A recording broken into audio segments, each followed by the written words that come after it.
From the late 1990s until February 2012, Israel Keyes carried out many crimes around the United States, including the murder of at least 3 people. The FBI believes that Keyes killed 11 individuals. Israel Keyes, the second of Heidi Keyes and John Jeffrey Keyes' 10 children, was born on January 7, 1978, in Richmond, Utah. His father had served as an LDS missionary in Germany, and both of his parents were Torrance, California members of the LDS Church. Up until 1983, Keyes and his siblings received their education at home. When Keyes was 5 years old, his father left the Church of Jesus Christ of Latter-day Saints and relocated the family to a secluded piece of land in Stevens County, north of Colville, Washington. The family lived on Rocky Creek Road in a one-room hut with no running water or electricity, cut off from the outside world. The Ark, a white nationalist Christian identity church in Colville, was the place the family attended services.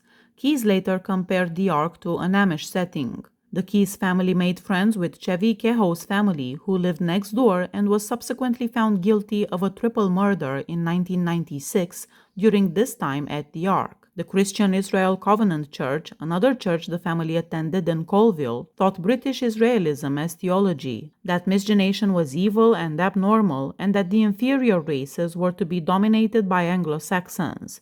Due to the small size of their cabin, some Keyes children were forced to sleep in tents for years. They also had to hunt food, gather firewood, and work on nearby fields in order to sustain their family. Keyes hunted anything with a heartbeat as a pastime.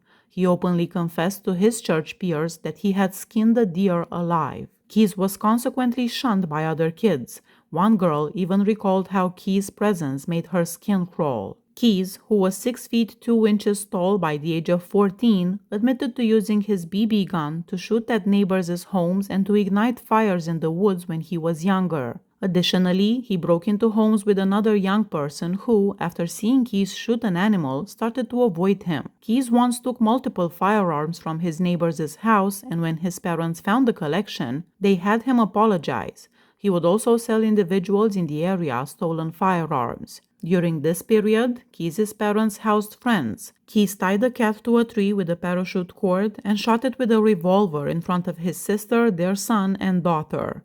Keyes reportedly giggled until observing that the youngster, who subsequently told his father, had vomited in reaction to the occurrence. The cat then started to circle the tree before colliding with it and puking. After having an epiphany, Keyes realized that he was not like his peers who ran from him. He kept his increasingly negative conduct to himself after realizing this. Keyes started turning into numerous radio stations and different things around this time, and his mother also started to observe some troubling signs in him. Keyes was a talented carpenter by the time he was a teenager, and at the age of 16, he constructed his first wooden cabin for his family. From 1995 to 1997, he also worked for a contractor in Colville. During this period, Keyes kept a notebook in which he recorded everyday transgressions for which he felt ashamed, such as having lust for his girlfriend, and included quotes from the Bible. The family later moved to Smyrna, Maine, where they worked in a predominantly Amish town, gathering sap for the manufacturing of maple syrup. The Keyes children were prohibited from learning musical instruments and had to hide from their parents in order to see movies with friends because of their mother's extreme religious beliefs. Keyes gave up his Christian religion at some point during this time. After a heated dispute, Keyes revealed his atheism to his parents, whom he had previously made a concerted effort to impress. As a result, he was kicked out for blasphemy, and his younger siblings, who admired him, were told never to speak to him again. After that, Keyes developed an interest in Satanism and made plans to carry out a ritualistic murder. Keyes essayed a teenage girl in Maupin, Oregon during the summer of 1997 or 1998 as she and her companions were tubing down the Deschutes River. Keyes acknowledged stalking the young girl from a tree line and then very violently essaying her at knife point. He estimated the girl's age to be between 14 and 18. Keyes released her in the river tube from where he had kidnapped her, initially intending to kill her as part of a satanic rite. "I was too shy," he admitted to investigators that he wasn't violent enough. "I made up my mind I was never going to let that happen again." Keyes moved to the state of New York and joined the U.S. Army on July 9, 1998, serving as a specialist in Alpha Company, 1st Battalion, 5th Infantry, 25th Infantry Division. He completed a month-long preparatory school for training as a United States Army Ranger. He spent some time overseas and was stationed at Fort Hood and Fort Lewis. During his time in Sinai, Egypt, Keyes made friends with a number of soldiers and told one that he would like to kill him. Keyes was a member of a mortar crew at Fort Lewis. Keyes' quiet manner and tendency to keep to himself have been observed by former Army friends. He was known to drink excessively on the weekends, downing whole bottles of his preferred beverage, Wild Turkey bourbon. He was arrested for driving under the influence in Thurston County in February 2001. In accordance with a plea deal, he received a $300 fine. In addition, Keyes had posters of the hip-hop duo Insane Clown Pose in the barracks since he was a fan of them. For his work as a gunner and assistant gunner from December 1998 to July 2001, Keyes received an Army Achievement Medal. After receiving an honorable discharge, he moved to Nea Bay, Washington. Keyes was a resident of Nea Bay, a Makah reservation village on Washington's Olympic Peninsula. He had a daughter with his Native American girlfriend, whom he had met online. After splitting from this girlfriend, Keyes was seeing a nurse at the time of his arrest. He worked as a handyman, contractor, and construction worker before launching Keyes Construction, a construction company in Alaska, in 2007. Although he was seen as a competent and reliable employee, a number of female customers complained that Keyes made them uneasy with his fleeting facial expressions or gloomy moods. Keyes also had connections to New York, owning a rundown cabin in the town of Constable and 10 acres. In order to evade detection, Keyes planned his crimes months in advance and targeted random individuals across the United States. In particular, he went to remote areas and campgrounds. He said that he favored strangulation and only used guns when absolutely necessary because he enjoyed seeing victims lose consciousness during the fight. Because of his daughter, whom he feared would learn of his atrocities, he claimed not to have killed children or parents of children. Police and FBI officials, however, were unconvinced of this statement and believed Keyes was responsible for the deaths of various children and teenagers. Keyes acknowledged trying to essay a sex worker while on vacation in Egypt and a college student he met while on leave in Israel, but he denied committing any murders during his 3 years in the U.S. Army. He acknowledged robbing banks in Texas and New York. Keyes robbed the Community Bank branch in Tupper Lake, New York in April 2009, according to later FBI confirmation. He also admitted to breaking into and burning a house in Texas. According to an FBI study, between 2001 and 2012, Keyes robbed multiple banks and broke into 20 to 30 homes throughout the U.S. After being released from the Army in 2001, Keyes is thought to have started killing. Up to 11 fatalities in the U.S. are thought to have been caused by him. He took steps to evade detection and planned murders well in advance. He claimed that he selected victims at random and lacked a victim profile in contrast to other serial killers. He paid for everything with cash and kept his cell phone off while in his murderous excursions. Keyes took a plane to Chicago, where he leased a car and drove 1,600 miles to Vermont for the Courier killings. Keyes directly admitted to 3 murders during interviews with FBI officials and agents in Alaska, the identities of which were verified. He confessed to killing Essex, Vermont residents Lorraine Simone Courier, age 55, and William Bill Scott Courier, age 49.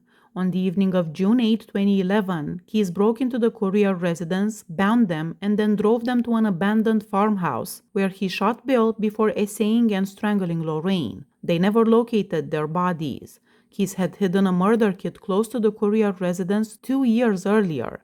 He later found it and utilized it in the crime. Following the killings, he relocated the majority of the kit's contents to Parrishville, New York, where they stayed until his apprehension. Samantha Tesla Coing, an 18-year-old coffee booth employee in Anchorage, Alaska, was Keyes' most recent verified victim.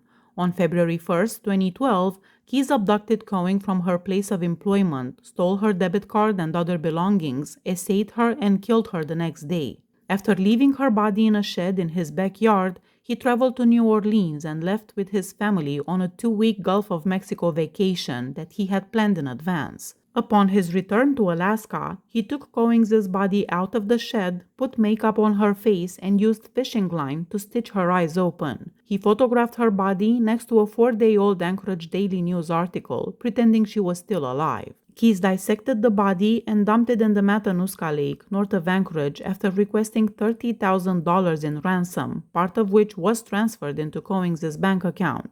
The FBI's underwater search and evidence response team retrieved her remains. Keyes was a suspect in other homicides and made references to them. He was not, however, proven to be connected to these crimes, and it is unclear who the victims were. The bones of Julie Marie Harris, a 12-year-old Special Olympics ski medalist, were discovered in a wooded location a few miles distant on April 26, 1997. Harris vanished on March 2, 1996, when she was waiting for a ride to a nearby church in Colville, Washington. Harris was a double amputee, and the month after she vanished, her prosthetic feet were discovered in the Colville River area. After being detained in 2012, Keyes, who was 18 when the girl was abducted, was questioned about her case. Nevertheless, he did not confirm or deny killing her. Another young girl from Colville, Washington area, Cassandra Cassie Emerson, 12, was reported missing after her mother, 29-year-old Marlene K. Emerson, was found dead in their burned-out trailer home on June 27, 1997. Cassie's remains were found in 1998, approximately 13 miles from her home. Keyes acknowledged that his first arson incident involved a camper near Colville. Keyes was the focus of an ongoing investigation by the FBI and the state police after he confessed to killing 5 individuals in Washington state. Between July and October 2001, Keyes allegedly buried or drowned a victim in a lake in Nea Bay, Washington. Although a body was discovered, the death was determined to be an accident. Additionally, he admitted to killing a young couple between 2001 and 2005. He claims that he strangled the woman and beat the guy to death, burying them both. Keyes claimed to have killed 2 more people in different incidents between 2005 and 2006. One of them was reportedly abandoned near Lake Crescent, Washington. Keyes had been pulled over twice for minor traffic infractions, but he had no major criminal record in Washington. To determine which, if any, unresolved murder and missing people cases might have been Keyes's, authorities examined them. Lewis County Jane Doe, a woman discovered by a passing driver in Morton, Washington's Peterman Hill neighborhood on April 7, 2011, was identified by officials in 2012 as a potential victim. Although the victim's identity was officially confirmed in 2022, it remained confidential. In addition, Keyes admitted to committing at least 1 homicide in the state of New York. Authorities viewed the confession as believable in late 2012, but they had not yet established the victim's identity, age, or sex, nor had they established the time or location of the murder. Keyes is suspected of being involved in 3 documented crimes connected to the town center at Boca Raton in Boca Raton, Florida in 2007. The Boca killer was considered responsible for these crimes. Randy Ann Mallets Gorenberg, 52, was kidnapped from the parking lot of the Boca Town Center Mall on March 23, 2007, making her the first victim in the murder series. Her body, with 2 fatal bullet wounds, had been discarded at another location within an hour. The second offense was the August 7, 2007 abduction of an unnamed woman and her young boy from the same parking lot of a shopping mall. The victim characterized the kidnapper as tall, athletically built, and having long hair, which roughly matched Keyes' description, even though he was wearing sunglasses and a mask. After the attacker made her take money out of an automated teller machine, the woman was freed without any injuries. The murder of Nancy Boccicchio, 47, and her 7-year-old daughter, Joey, was the third Boca case. On December 12, 2007, they were discovered shot dead in their car in the parking lot of a Boca Town Center mall. After learning that Keyes had often looked up Deborah Feldman's missing persons case on his computer just prior to his arrest, authorities suspect that he may have killed the 48-year-old lady. On April 8, 2009, Feldman was last seen at her Hackensack, New Jersey apartment. Her remains have never been found. Keyes hesitated, he waited after federal officials gave him Feldman's picture, and he merely answered, "I don't want to talk about her yet." She is thought to have been buried by Keyes close to Tupper Lake, New York. Israel Keys is suspected of killing James Jimmy Lamar Tidwell Jr., a 58-year-old electrician who vanished on February 15, 2012, in Mount Enterprise, Texas. After completing the night shift that day, he was last seen at 5:30 a.m. On February 16, 2012, Keys, the alleged perpetrator, wore a white hard hat resembling Tidwell's during a bank heist in Azle, Texas.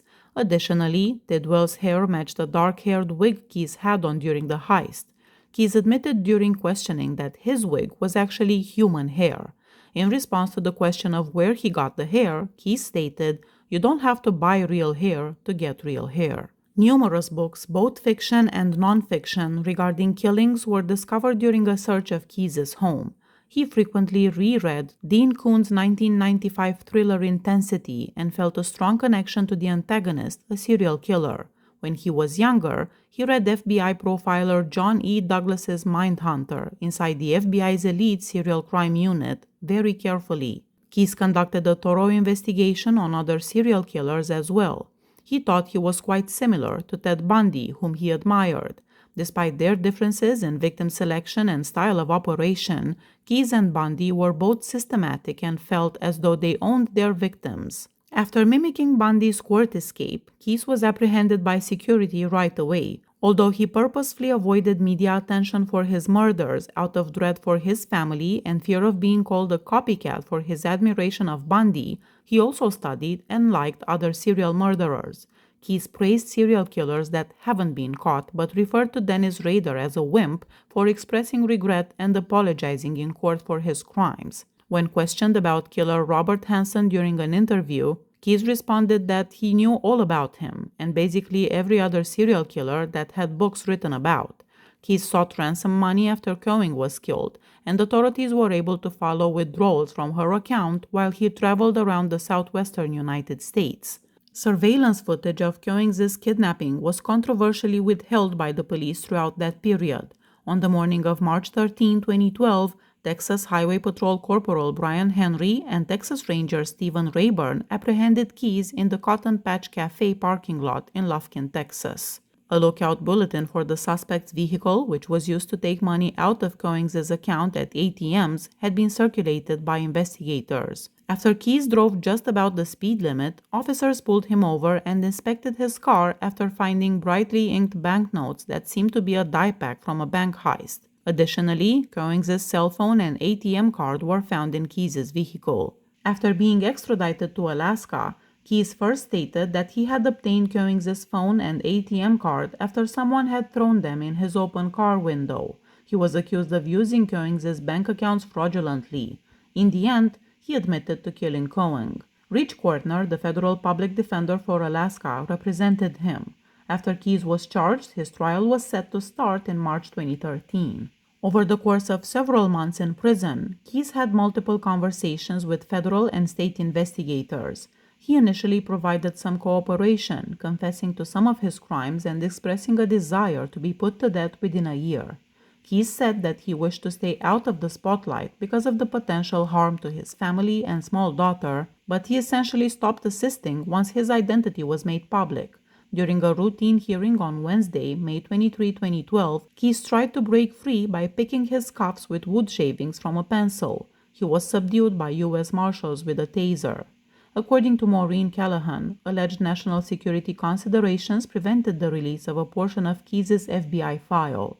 Callahan speculates that he might have had known or suspected ties to violent extremist groups, citing his military background and documented interest in explosives. Somehow, Keys was able to hide a razor blade in his cell at the Anchorage Correctional Complex. On December 2, 2012, he slit his wrists and tried to strangle himself to death. An ode to murder was included in a suicide note discovered beneath his body, but it contained no specific information about potential other victims. 11 skull drawings and 1 pentagram, which had been painted in blood and discovered beneath Keys's bed following his suicide, were made public by the FBI in 2010. "We are one" was written at the bottom of one of the drawings. According to the FBI, the number of skulls is proportional to the total number of his victims. Please hit that subscribe button if you like my channel. See you next time. Bye bye.